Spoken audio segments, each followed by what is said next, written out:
For more debates, updates, and bonus content, sign up at thebigconversation.show.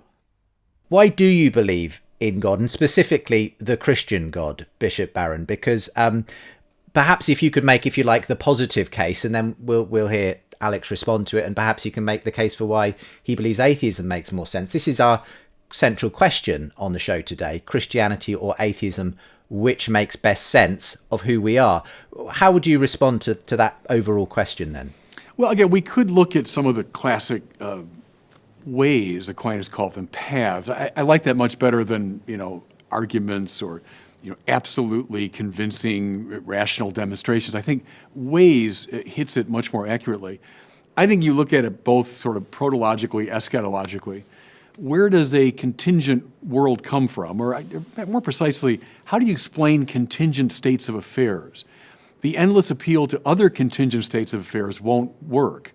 You must come finally to some non-contingent ground. Now, I'm summarizing that famous argument in just a couple of lines, but something like the quest for a foundation for a world that is radically evanescent, that's radically non-self-explanatory, that exists but doesn't have to exist. Now, that goes back to the beginnings of philosophy, and the earliest philosophers were on that quest. And I think God is a very compelling answer to the question of how to explain contingent states of affairs. But I do it the other way. I'm calling it eschatologically. There's a drive within us, both intellectually and at the level of will, toward what I would call the unconditioned. So the mind is looking for truths all the time, and it finds them, but it's never satisfied. It's one of the great marks of a real intellectual, that you're never satisfied with.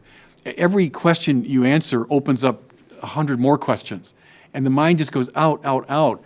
And it's by an inner dynamism pressing toward what I'd call the unconditioned truth, or truth itself. The will seeks the good and finds it in great acts of justice and so on. But it's never satisfied. It keeps opening to wider horizons. God, if you want, is not any of the things in the world that I might find, any of the truths my mind might discover. It's not some good that I might achieve, but a kind of luring horizon for the inner dynamism of the Spirit. And I think God is a compelling answer to that, if you want, how to explain the contingency of the world, and then how to explain the inner drive and dynamism of the human spirit. Those are, two kind of classical paths.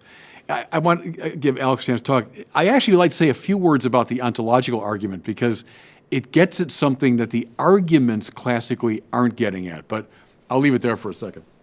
Okay, well, maybe we'll come back for the ontological argument. Not one we do often on this show, but maybe we can open it up a little.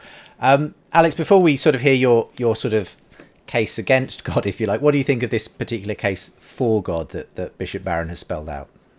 Well, I agree with many of the implications of what Bishop Barron is saying. I mean, for instance, I very much agree with the idea of an expanse in knowledge essentially never being able to satisfy our curious minds. And there's that image of an expanding circle. As it gets bigger and bigger, so do the edges. The edges, the frontiers of our knowledge get bigger and bigger, such that there are more and more things we don't know. Now, that's one of the things that I find so incredible and beautiful about the scientific and philosophical endeavors that we partake in, because there's just endless things to discover. I find it quite strange how the Christian might be able to say that, yes, our circle is getting bigger and bigger and the frontiers of our knowledge are getting bigger and bigger. But once we get to that certain point, there it is. We've got it. We have the full circle. We know what it is. We're now satisfied. The thing about atheism is that for most atheists that I know, it's more of a passive thing than an active thing. It's more just saying, listen, I'm not the one who has to do the explaining here. I'm perfectly content to say that our knowledge will continually expand, and with it, so will the frontiers. If somebody else comes along and claims that they have the answer, that they have the thing that kind of that cuts off that progress and says we've found the answer, we know what's at the base of all reality, then they better have some good evidence for it. And there are plenty of evidences that are put forward and many arguments that are made, such as the contingency argument, which I've discussed on your show in more detail before, Justin, with Cameron Bertuzzi, of course. The thing about it is that my job as an atheist is essentially to pick holes rather than to necessarily present an argument to say why it's false. It's more of an undercutting approach than a rebutting approach is what I like to use. With contingency, when I was on your show before, there's an assumption, for instance, that contingent things exist, which is an assumption that often goes unanalyzed. The idea that actually I could have not been born, or that this glass that I've got on the table here could have been a mug instead, or something like this, is how contingency is often described. But as I spoke about before on your show, Justin, it's not clear that that's necessarily true. If, for instance, we live in a deterministic universe where everything is following a causal chain, whereby it actually couldn't have been different. So there are certain assumptions that I think often go unanalyzed in these arguments. And you can have an entire discussion about the nature of contingent objects and whether they exist. But you can also have an entire discussion if you just grant that they do and say, is it not the case, as David Hume suggested, that if you have each contingent object explained by another contingent object, you've explained the whole? And there's plenty of discussion to be had there. The problem is that these discussions are so large and so wide-ranging that to say, actually, no, we've solved the problem, we've solved all of these holes that you can pick. We're going to plug them up with God, and not just as a God of the gaps, not just as a, well, we don't really know, let's just say that God did it, but as a kind of, no, this is the best explanation for all of these things. I fail to see it. Response, Bishop Barron, and we'll go to a quick break. A couple things. Firstly, perhaps elaborate a little on that contingency argument, but also this other issue Alex raises where he says it feels to him like Christians are saying, we've got it covered, we've got the ultimate answer, and sort of put a cap really on how far our quest for knowledge can go. First about contingency, I mean, the word itself just from, cum tangere, I mean, to touch with. So this state of affairs obtaining right now, that I'm speaking to this machine, which is conveying information to you across the ocean, that light's shining on me right now, this state of affairs is contingent in the measure that it depends upon a set of causes extrinsic to itself. So I put the question of determinism to the side. I mean, we can discuss that separately, but the contingency of this state of affairs is simply the fact that it's being caused by another state of affairs. Now, is that state of affairs itself contingent or non-contingent? If it is contingent, it's explained by some other set of causes. So I don't think look, people in the religious sphere who believed in determinism also accepted the argument from contingency. So I don't think determinism really affects the meaning of contingency. That just means it's being touched upon by some kind of causal agency.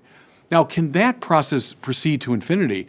So I'd quarrel with Hume there because Aquinas distinguishes between a infinite causal set subordinated what he calls per accidens and subordinated per se. Per accidens would be, you had a father who had a father who had a father, back.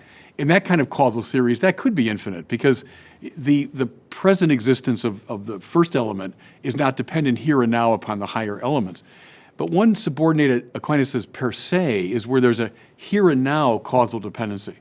So the fact that it's not 1,000 degrees in this room right now, the fact that whatever's making those lights go is going, the fact that I have oxygen to breathe, all that's making this state of affairs real. It's actualizing a potential. Well, how do you explain that? Well, that has to be explained through another set of causes, et cetera.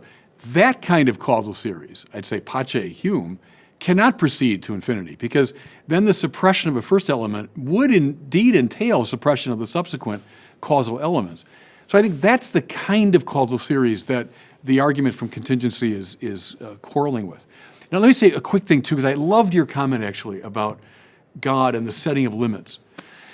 Because what came to my mind was Augustine's famous dictum, where he said, si comprehendus non est Deus, right?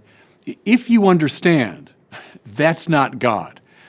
Which is why we purposely use language like horizon, the sort of like ever retreating. Think of Ignatius of Loyola. God is semper maior, always greater, always more. So you're right. If we were to say, boom, end of it, got it, understand it, got it figured out, that's not God we're talking about. The arguments are kind of gesturing in the direction of this ultimate horizon.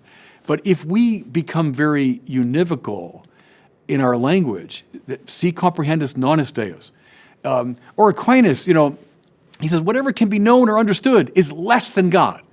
So if you're tempted to say you're quite right, I got it, end of the argument, that's not God you're talking about. So I would add that observation, which I think is a very valid one that you make.